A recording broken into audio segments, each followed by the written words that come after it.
Julie Spencer, author of the Buxton Peak series. We are halfway through Buxton Peak Book 3, The End of the Beginning. And this is Chapter 7, and it is called On Solid Ground. I need to talk to you, brother. Nathaniel shuffled his feet nervously as he stood on Ian's doorstep. Nathaniel had never come to Ian's home before, and he seemed uncomfortable. Come on in, mate. Ian stepped aside to welcome him into the house.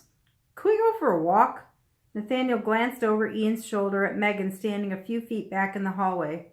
It was clear that whatever Nathaniel had to say, he wanted to say it to just Ian, or he would have waited to talk to him at rehearsals later in the day. Ian looked back at his wife, shrugged, grabbed his light jacket, and walked out into the morning air. They got a few steps away from the house, and finally Nathaniel took a deep breath. I want to know where I stand. What are you talking about? Ian questioned as they walked slowly down the long driveway. Something you said the other night at the awards show got me confused, he admitted. You told the world that Gary was going to be taking a little break from the band. Yeah, Ian hesitated. How is that confusing? Where does that leave me? Nathaniel asked. Am I just here until Gary decides to come back? Am I just a placeholder until your real drummer gets cleaned up and sober and is able to function in society again? Is that all I am? Realization hit Ian, and he had to stop Nathaniel. It wasn't easy. Stopping a man that big would have been easier if Ian were Ed's size, but he finally got Nathaniel to turn and look at him. Am I just an extra? Nathaniel asked, kicking a stone in the driveway. Just a pawn on the stage or moving around to your liking? Nathaniel, Ian spoke plainly, clearly, with no teasing, no joking, and no hesitation. You are Buxton Peak's drummer now. Forever, as far as I'm concerned. Nathaniel looked away from Ian, down to the pavement at his feet, back up, and finally met him eye to eye. Having Gary on that stage was a formality. It was a last goodbye and an introduction. It was a good transition, if you really think about it. I guess that makes me feel better, Nathaniel spoke quietly, turned and kept walking. Sorry you and I got off on the wrong foot. I can be really headstrong sometimes, and I don't like being told what to do. Being the drummer is like always being in the background.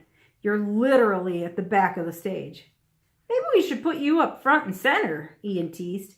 We can put this huge set of drums up in the front, and I'll stand in the back with just my little microphone, since I'm a scrawny little dude. Never gonna let me live that one down, are you? Nathaniel laughed and got serious again. I didn't understand it before, but now after jamming with you for the past couple of months, seeing how you are with the guys at the youth program and seeing how people respond to you at social gatherings and the recording studio and at that awards show, I see you differently. You're not just the cocky little jerk I thought you were at first.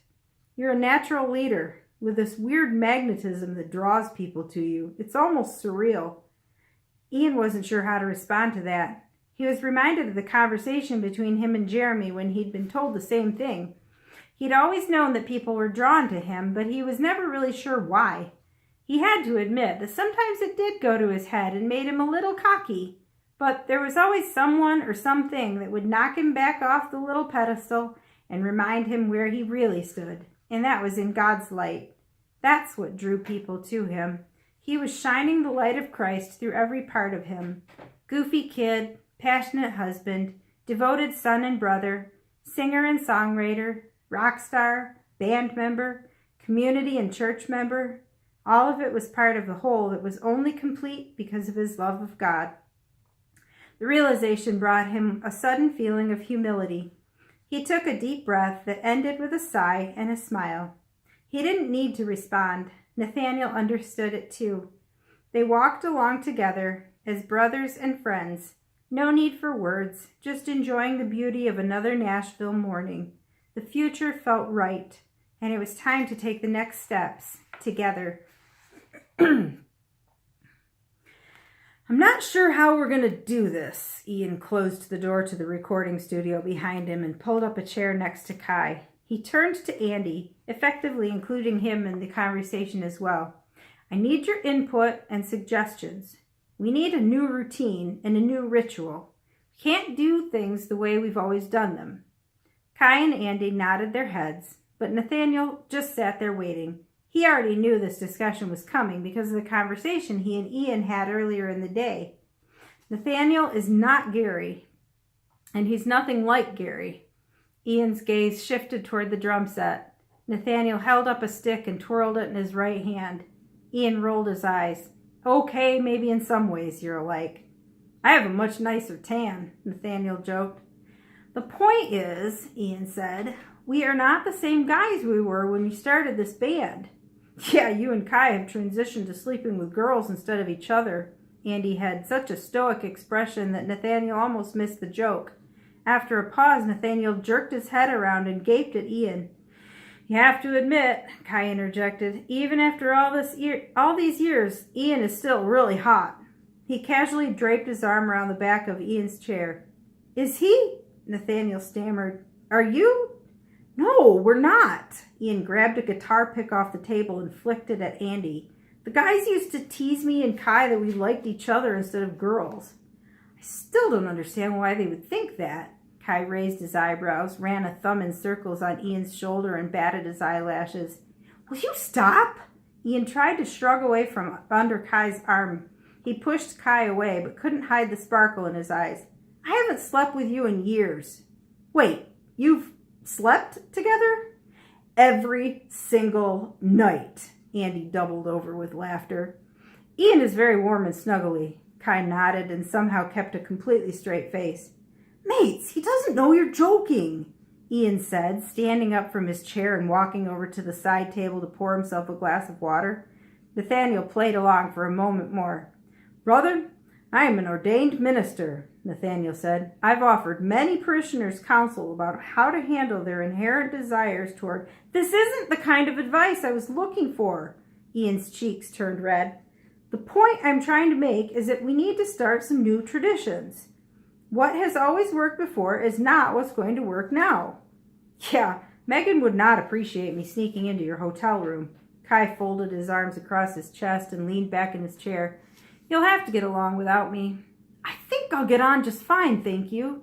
Ian downed a glass of water, turned toward the group, and rested his hands on the table behind him. We need a new pre-show routine. Nathaniel had no idea what their regular routine had been. He'd never performed for a stadium full of people and had never rehearsed in a darkened stage in an eerily quiet stadium. He'd never stood in a green room with fans coming in for meet and greets and photographs. He'd never been a part of something this big, so he wasn't prepared for Ian to look to him for advice. What did you and your band always do before your shows? Ian inquired. It took Nathaniel a few seconds to realize that Ian was talking to him. It took him a moment more for him to realize that he didn't remember a routine per se. After that, a bigger realization came into his heart. My band is Buxton Peak, Nathaniel stated firmly and with conviction. We are still in the process of deciding what we do before our shows because we have yet to perform live together.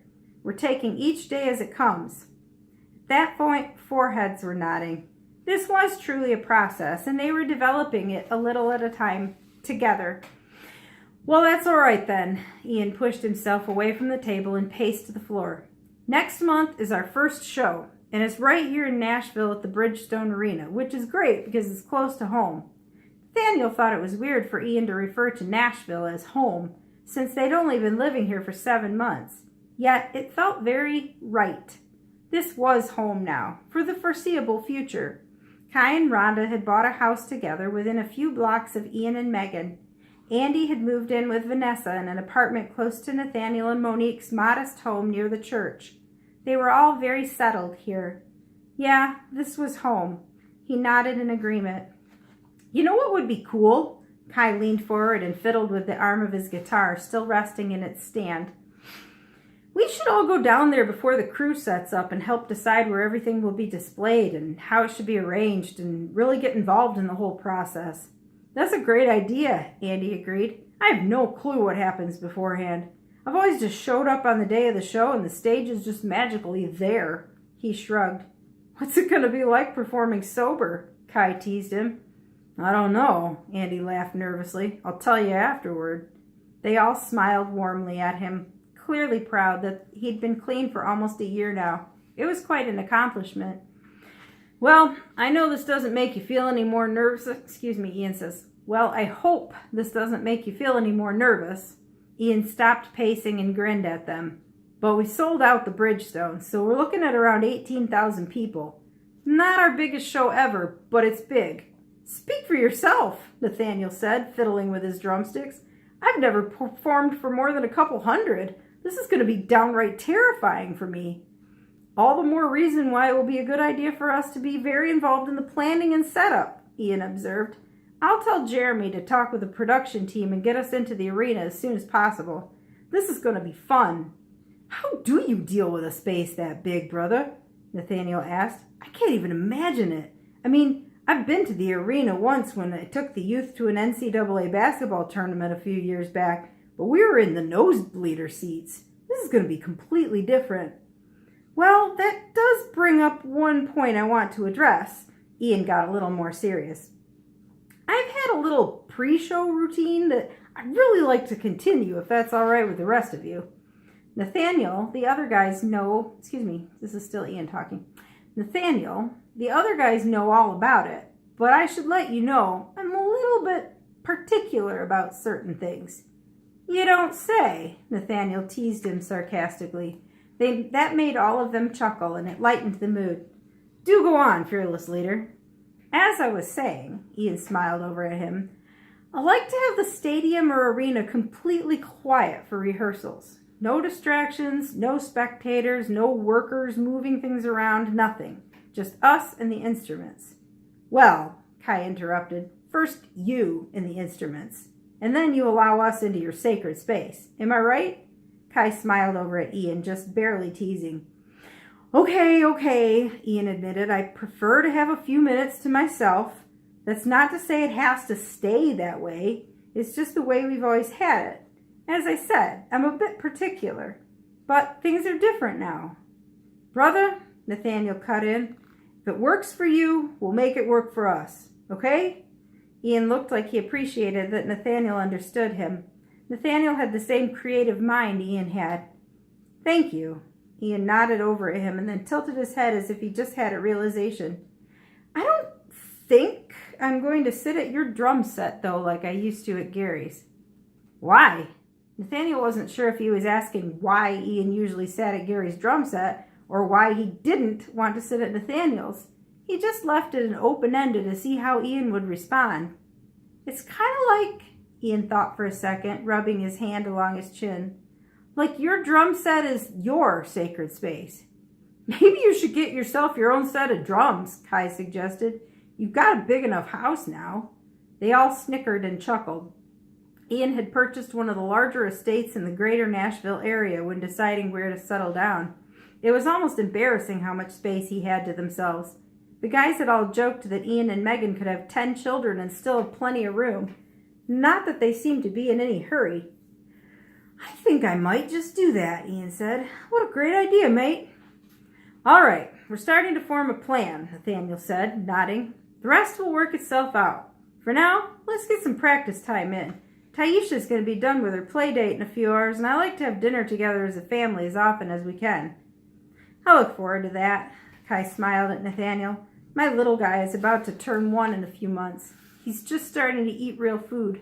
Being a dad is the best thing ever. You got that right, brother. Nathaniel nodded at Kai, turned to his drums, and passionately let loose on the set. He finally felt as if he were where he needed to be with his music, and he wasn't holding back. Kai plugged in, started fast and hard, and he was joined by Andy's powerful bass. Ian didn't wait long to wail into the microphone with his strong vocals. They were finally more than just a group of guys practicing. They were Buxton Peak. All right, just a couple more pages in this chapter. I know it's kind of long.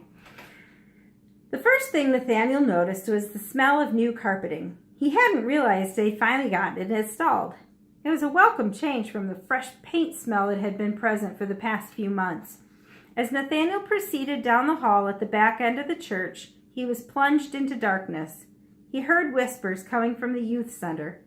What are you up to? He decided to sneak up on the kids and came around the corner, flipping on the light, expecting to surprise them. What the heck? No one was in the youth center, but it looked beautiful. Elegant colors graced the walls. Quality furnishings were placed in inviting arrangements, beckoning the kids to lounge and interact with one another.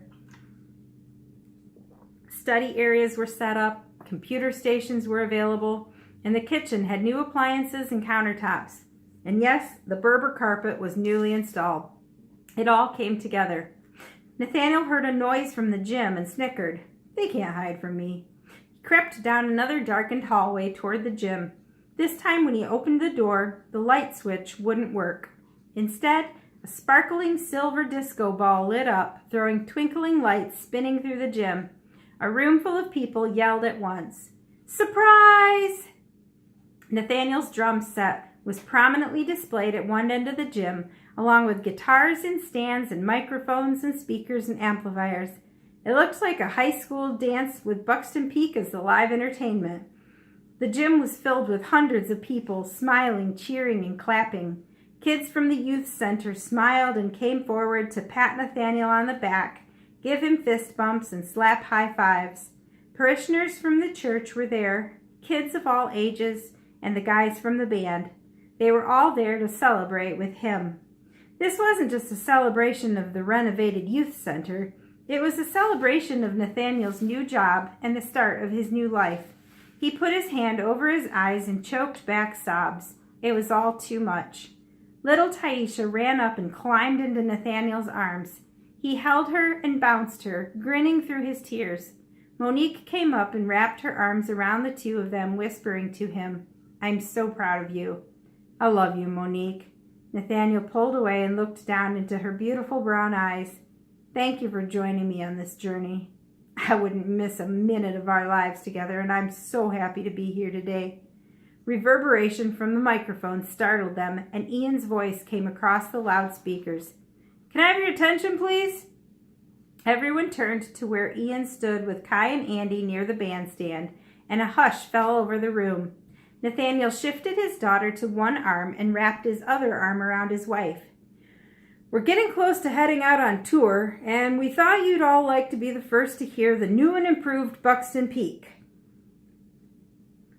with Pastor Nathan as our new drummer." Ian held out his arm toward Nathaniel, and the room erupted in applause. Nathaniel's throat tightened and his heart warmed. This was such a stark contrast to his life a year ago, trying to pull nickels out of pennies and support these youth. Here he was, leaving them to join a rock band, heading out on tour and making more money than he ever thought was possible. But these were the people who had loved him all along and supported him these past few years as he'd served the youth. He felt God's love all around him in this gym full of people. "It's just a couple of songs," Ian continued, "but I think you're going to like them." "Got any rap songs in that set?" Scott called out. "Would you like us to?" Ian questioned, laughing a little. The kids nodded and smiled back, knowing this hard rock band would likely not be able to rap. "We'll do something even better," Ian said. "We'll have an open mic night right after Buxton Peak performs. You guys come up and show us what you've got." "Sweet!" More fist bumps, more grins, more cheers. "I've got one more surprise." Ian grinned. "The first concert on our tour is here at the Bridgestone Arena, and you're all getting free tickets." The room erupted in applause and cheers again. Nathaniel kept Taisha in his arm and held Monique's hand as he made his way through the crowd to the other end of the gym where his band waited for him. It took a long time to meander through the room. Everyone wanted to shake his hand or clap him on the back. When he got to the little stage, Ian was the last person to shake his hand before he gestured for Nathaniel to join them. Nathaniel set Taisha down and leaned over to kiss Monique. She giggled and winked at him. "Go get him, Tiger," Monique whispered to just him. "You be waiting for me right here, sugar." "You know I will," Monique said. Nathaniel stepped away from his family to join his band on the stage. He sat down at the drum set and pulled a set of drumsticks from the pocket of his sport coat, where he always had a set available. You never know when you might need a set of drumsticks. With a jerk of his chin toward Ian, Nathaniel twirled the stick in his right hand and let loose on the drums. Kai joined with his screaming guitar, and Andy followed up on the bass. Ian added his powerful vocals, starting off their first song, just as they'd practiced in the studio hundreds of times. This felt real and whole. Nathaniel left it all on the stage that night and played with his whole heart and soul. "I'm home," he thought. That is the end of chapter 7. And chapter 8 is called Stupid Questions. See you next time.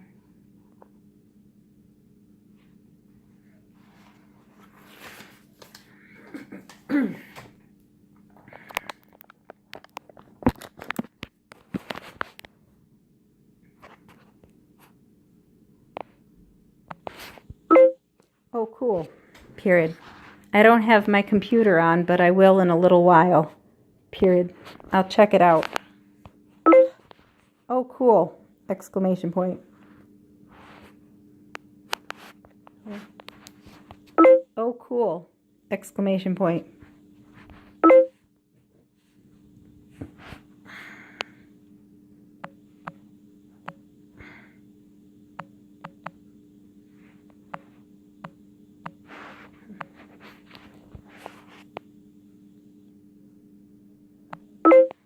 I don't have my computer opened right now, but I will.